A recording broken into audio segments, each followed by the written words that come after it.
Mille bons baisers. Tout va bien, toujours dans l'attente. À bientôt la fin j'espère et ensuite le retour. À bientôt. Mille bons baisers et au revoir de tout cœur. Victor.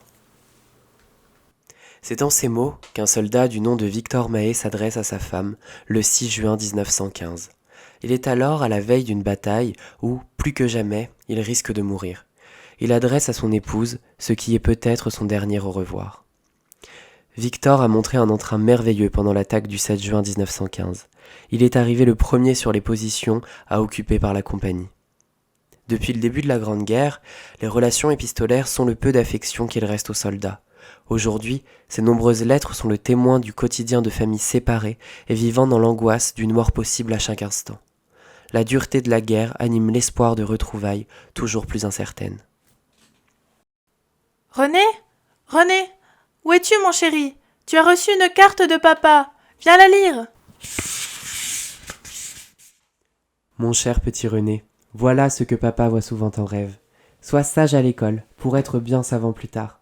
Embrasse ma Céline et ma maman pour moi. Ton papa qui t'embrasse bien fort. Papa.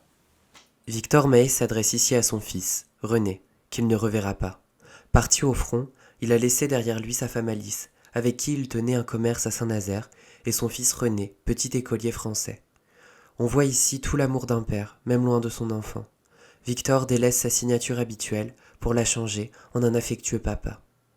D'abord incorporé au 137e régiment d'infanterie en novembre 1903, il est, au décès de son père, Emmanuel Mahé, en qualité de fils unique de veuve, dispensé de son devoir militaire. Cependant, dès 1908, Victor effectue une première période d'exercice dans le 65e régiment d'infanterie, entre août et septembre, puis une seconde, en mars et avril 1911. Il est rappelé une dernière fois à l'activité le 12 août 1914, selon le décret de mobilisation générale prononcé quelques jours plus tôt. Il intègre alors le 137e régiment d'infanterie. Nommé caporal, puis sergent au cours de l'année 1915, il est remarqué par ses supérieurs. Son entrain, qui lui valut ses honneurs, causa aussi sa perte.